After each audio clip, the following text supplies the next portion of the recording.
What is up, everybody? It's Alex from Heavy New York, calling from the quarantine zone again, and this time we got Markus of Solence. Thank you so much for your time today, man. I appreciate it. Well, thank you very much for having me. It's a Y- pleasure being here. Thank you. Yep, it's so awesome to have you here. You just released this new Direction EP, which came out. Could you just want to talk about like how the making of this was? Like, was there kind of like a preconceived idea? How did the Direction EP sort of like come to be? Right. Well, it is like this entire spring has been kind of crazy. So we'd have to make this EP quite differently than we did the other stuff. This EP has been like, we've done this in several different locations, sometimes writing together before the Corona thing. But then David, our guitarist, unfortunately, had to put himself in quarantine because he has asthma. The lung thing, like the breathing thing. So we had basically we wrote the entire thing and on distance. We wrote it through Discord chats and through like Messenger and Zoom and everything. So basically, what we did is just like sending files to each other. So it was quite different than before than we maybe had at least a little time together, basically.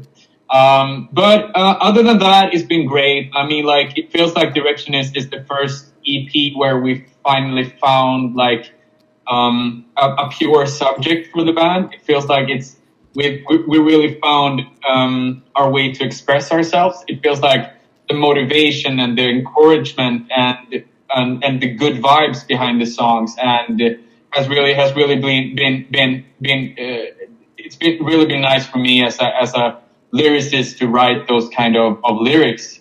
And also writing wise, I think personally that it's some of our best writing so far, which is funny because the process has been so different than before. But I'm just very proud of it. It's been a wonderful process with the songs. In my opinion, are great. I hope as much people as possible get to check them out. And so yeah, it's been wonderful. Was maybe like the first initial goal to kind of like make a direct follow up to what we heard on like a continuation of what we heard on Brothers? Could this EP almost serve as like a clear like preview of the direction that Solence is going into? Yeah, I think so. I think that what we discovered on Brothers also is that we found, like I said before, we found like that's why it's also called Direction, because we found our direction. And that's what we also want to translate to the fans and the people who are listening to us also, to get some kind of like to get the vibe of the songs. Because I feel like for us at least, or for me as a lyricist, it's important to write from your heart. And so I mean, like from Brothers up to Direction, I'm just writing about what I have going on in my life and the experience I have. So I guess like it's just a continuation of the other songs that we've written before. Yeah, sure. Mm-hmm. But it's also like developing in that bit that we're learning and we're getting better at writing and we're getting better at describing what we feel and just learning basically. Having this sound and this theme that we heard on the Direction EP, was that like a goal that Solence like always had, or did this kind of like happen after touring and recording Brothers, and then maybe this vision came in a little bit later into the career? So Brothers, the album before Direction, was basically very spread out because when we did Brothers, we also learned to produce and write and mix and master and do everything. So the Brothers album was very spread out over a few years where we actually learned everything. So I think that Direction is more like, it's more something that we could do from scratch. Mm-hmm. So it was more like, what do we feel, like what do we want to do right now, basically? What do we feel right now? What kind of sound is interesting to us right now? That's more Direction. And Brothers, I guess, is more spread out over a few years, so it has more diverse kind of soundscape in that sense. Yeah, well, I've always thought that your music was a little bit more on the. I don't know how you would necessarily feel about this term, but like, I feel like your music is a little bit more on the experimental side. Like, I remember listening to Brothers for the first time and like listening to a track like Death Do Us Apart, to a track like Wish I Wasn't Me, to a track like Pump More Life. Like, it almost seemed like there was different vibes, different sounds. So I'd imagine that trying new things and experimentation is almost kind of like essential to the Solent sound in a way, right? Yeah, I think so. And also like the difference between the guys. Also, we're four guys in the band with four members, and we all have our different tastes. And I think that sometimes one member may become like maybe get more of their vibe on a song, and it could be different. And I think also that we all like different genres. And as you can hear on the Brothers album, it's more like maybe a couple of months we were into a different genre than the other songs. Like as you say, the songs are pretty different because I think that we were kind of into different types of music when we wrote them, basically. And direction maybe be more of a like coherent sound in that sense because we wrote it in a shorter amount of time. Yeah. You know, it's funny. I love having this discussion with bands because, like, if you experiment too much, people will criticize you for being all over the place and directionless. But if you have, like, a signature sound, people are going to say, you know, you're static and everything sounds the same. So I feel like you do have the best of both worlds because I don't think this could just be my take, but I didn't think direction, I still had the fun vibe behind it, the emotion behind it. I didn't think it was too much of a departure from what we heard on Brothers. Perfect. I'm glad to hear that. I think that in terms of like experimenting, I think that for bands and for us, I think that it's so important that you get to experiment, and also for bands, I think it's so important that you get to release the stuff you're experimenting with. I think that too many bands are like stuck in the studio and experimenting in different things, but then when they actually are going to release something, they get like cold feet and maybe feel like, oh, we should go back to our different styles or our old styles. And we should play the safe card. I think it's so important that you get to experiment and then release the stuff so the audience also knows what you're going through. I don't think that I don't think that you should hide that. It's more like a process, and I think that it's good for the audience to follow the band in all of its different adventures and things they're going through, basically. Definitely. Do you find it though, maybe like the longer you're working on something, the harder it is to kind of like capture a moment or capture a representation of the time? Absolutely. I feel like for me, it was different before because when you're learning a craft, whether it's like cooking or like a sport or anything, like in the beginning you're learning and it's slower.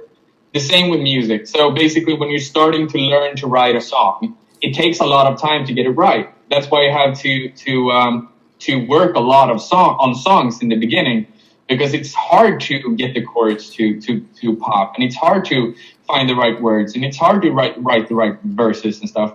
But I feel like for us now, we've written so many songs and we've written so many different styles of music that I feel like right now we're searching for that kind of magic that pops up in different moments. You're like searching for like the magic chorus, and then you build a song around that. So absolutely, we often also choose to keep our demo recordings because they have a better vibe than the more processed one that we recorded in a later stage of the song. Yeah. You ever worried like the stuff you never release will be a B-side one day and just be the biggest hit you guys ever had? I want to release everything, man. I want to release everything we do because I feel like I don't feel like I should be holding back on something. I think that everyone should be able to hear anything, and it's more like a process than it is like showing something or selling a product. It's more like, this is what we did today. Do you like that or do you hate it?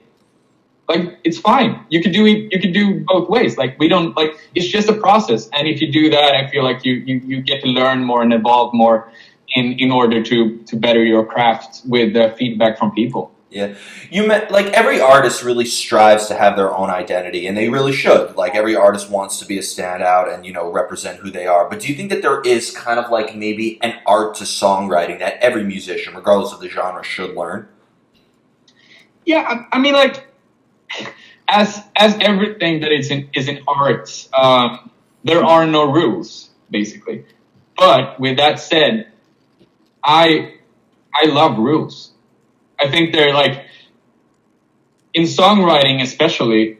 There is a craft, and it's more like the it's more like learning about how melodies and lyrics and rhythms and repetition work together than it is like maybe not being able to be as artsy as you want or like have the integrity. Like craft is something that you can use in all different genres.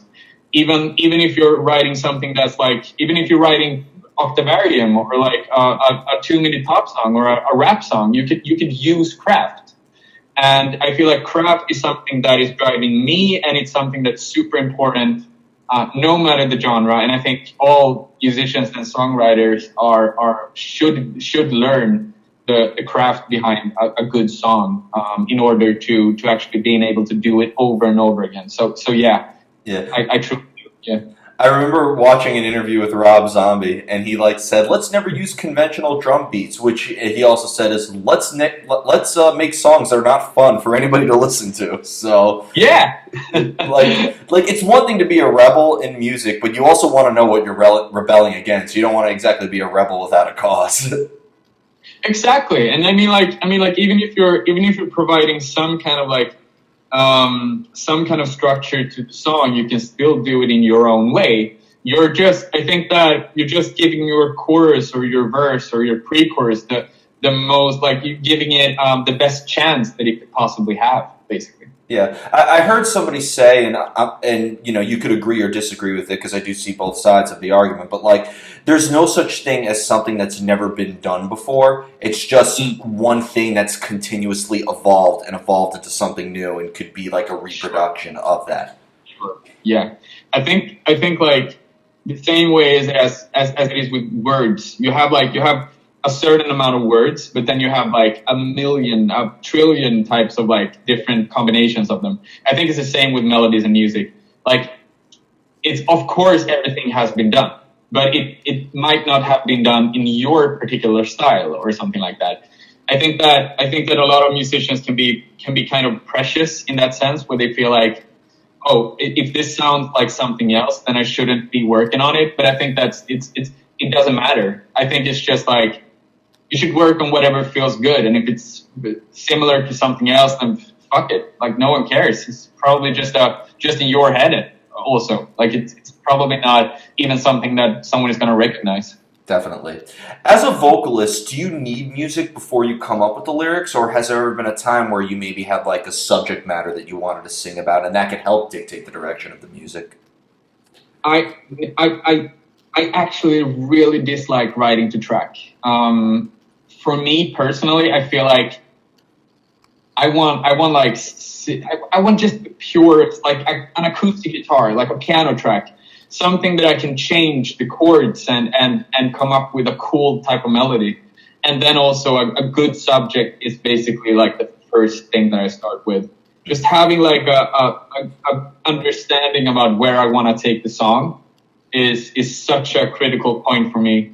To be able to write what I wanna do, basically, because I feel like if you're writing to track, or like if you're writing to a full band, then you have then it feels like you're so limited in your choice of notes and phrases and different styles of the song. But if you're starting with like nearly a clean slate, then you have so many different ways to go, and I feel like for me it's easier to start with that. Yeah. Have you ever though had like the best lyrics ever, but then they're always like one syllable over like the arrangement of everything that you're supposed to sing over? Yeah.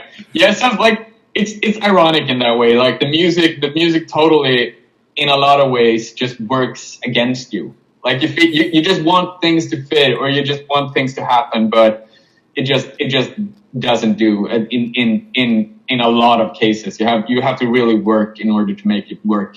Yeah. Yeah. Do you like to leave the music open to interpretation, or being that you really do put your heart and soul into the lyrics, you would like maybe the listener to, they don't have to see things exactly from your point of view, but maybe try to get the listener to understand what you're singing about? I think that for me, I think it's a process. I think that for me right now, with where I am right now, I think that it's important for me to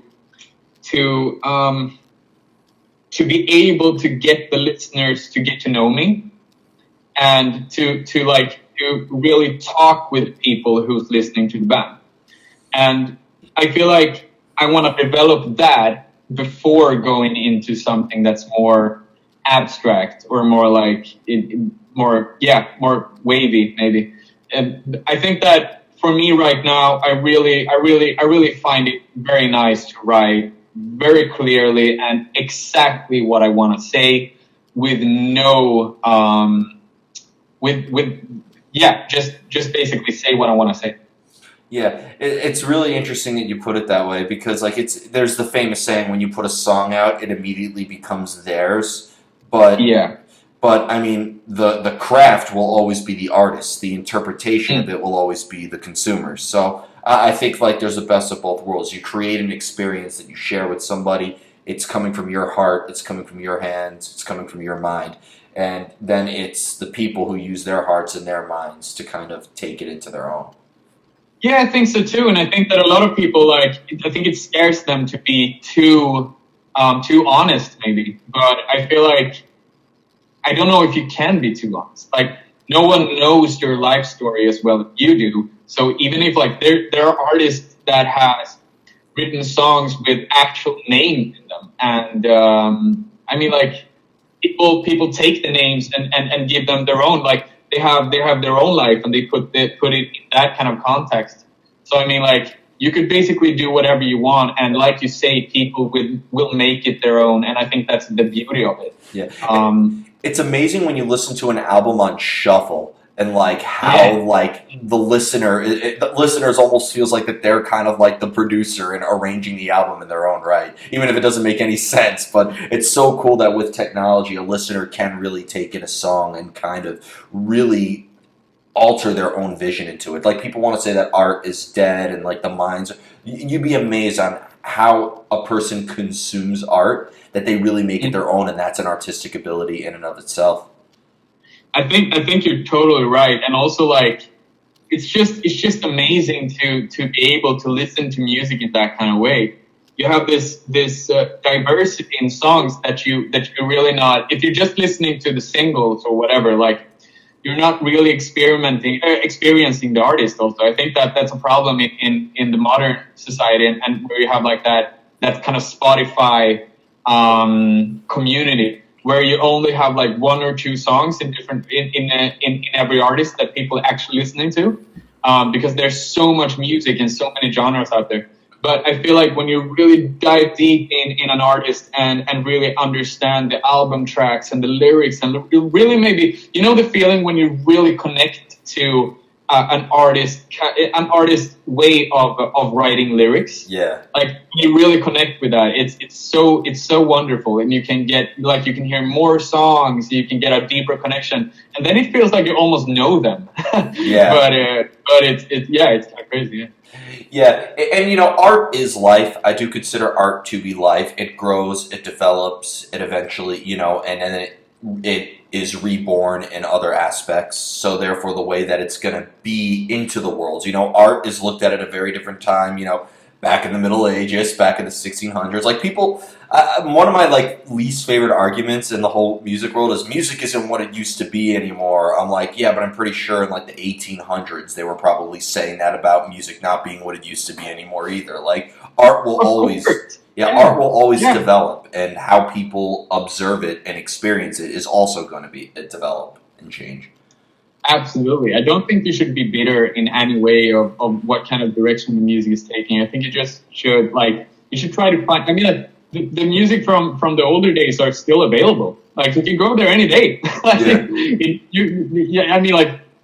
you should just go with the flow and see where it takes you. Basically, I think that's it's always like it's always you just the artists nowadays are just trying to express the culture that they're living. So I mean, like whatever life we have right now is expressed in the music. So yeah. Yeah. And coming from Sweden, you know, and my listeners are so sick of me asking this, but I'm not. So, but like, you know, most bands that I've interviewed a lot of bands from Sweden, but a lot of them were, you know, At the Gates, In Flames, The Haunted, like, you know, the Gothenburg death metal bands and stuff. But it seems like Sweden in itself has so many diverse bands. Like for instance, I think the greatest pop band in the world, which is Kent, came from Sweden. Oh, you know Kent? I love Kent, and I thought 100% you're gonna say ABBA, but you said Kent. That's pretty cool because they only sing in Swedish. yeah, they had a song on Guitar Hero, and Yeah. like that was my gateway. Like, you know, a lot of my gateway metal bands were through Guitar Hero, but even some of my favorite pop bands were featured in Guitar Hero, and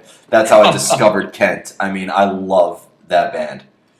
I think they have such a cool vibe in that kind of melancholic thing, like they do with that kind of four on the floor and just kind of like describe, like they have these soundscapes that are crazy, and his melodies are so beautiful. Yeah, I call them the Swedish Cure. Yep, totally. I think you're totally right. I always wanted them to do like an international career because I wanted them to be more known outside of Sweden, but I mean, like, it looks like they made it anyways. Yeah, weren't they like at one point the biggest pop band in Sweden after ABBA? I do believe so. I can't be totally sure, but I mean, like when they did their last tour in Sweden, they booked the biggest venues there were. So I mean, like they were huge or are huge also, but especially were. Yeah, but like coming from Sweden, like a lot of people, even in the rock world, like Blindside has, you know, is from Sweden.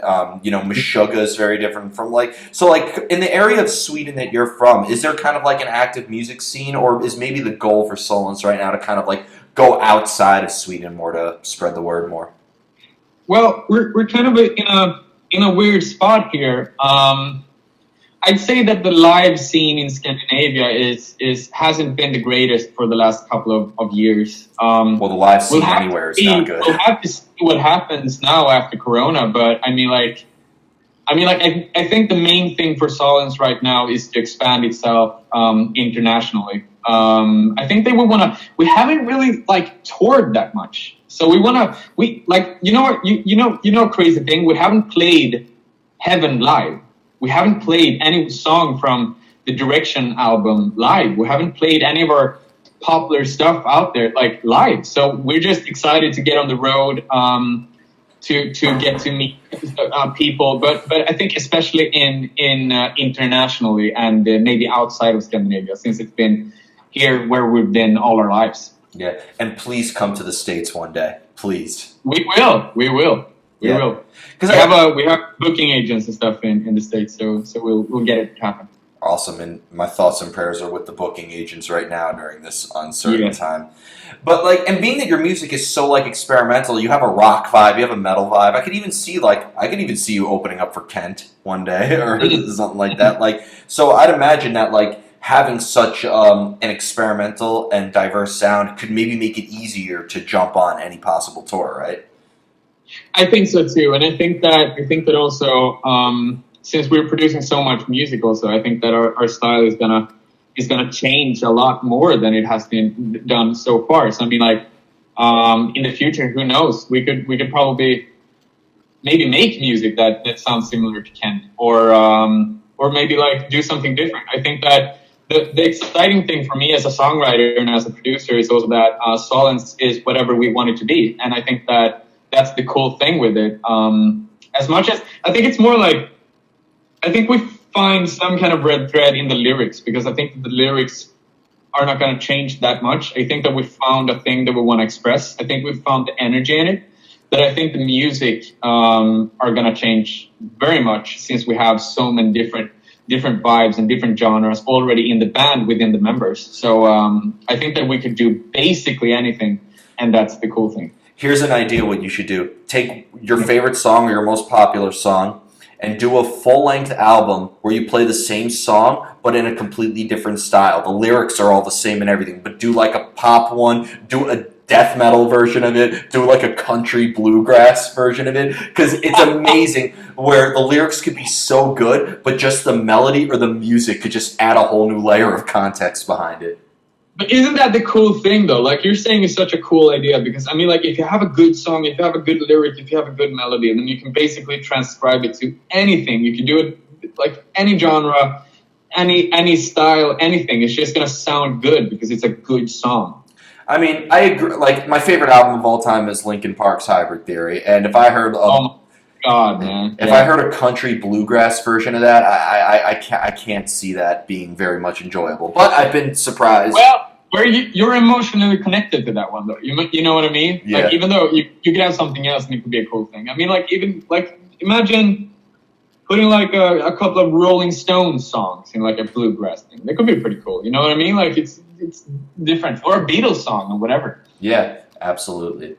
So before we go, I want to thank you so much for your time today. I really enjoyed this discussion. Just obviously thanks to a certain virus that I'm not naming on my outlet. But obviously, you know, tours and live shows aren't happening at the moment. But is there anything with Solence that you would like to promote? Could there be any live stream shows happening or any more new music coming out? Anything you'd like to plug or promote? Yeah, sure. We're just in the process of making our third album right now, so be tuned for that. And also, please go check out our merch collection over at solencemerch.com. You can get yourself a hoodie or a t-shirt or a cap or whatever. And that really helps us out in these times too. So yeah, that's it. Awesome. Well, thank you so much, everybody. We are here with Solence. Be sure to check out their new EP, Direction. Check out the Brothers' full-length album. New stuff coming soon. Check out for their merch, and a link in the description below. This is Alex from Heavy New York, and we will see you next time.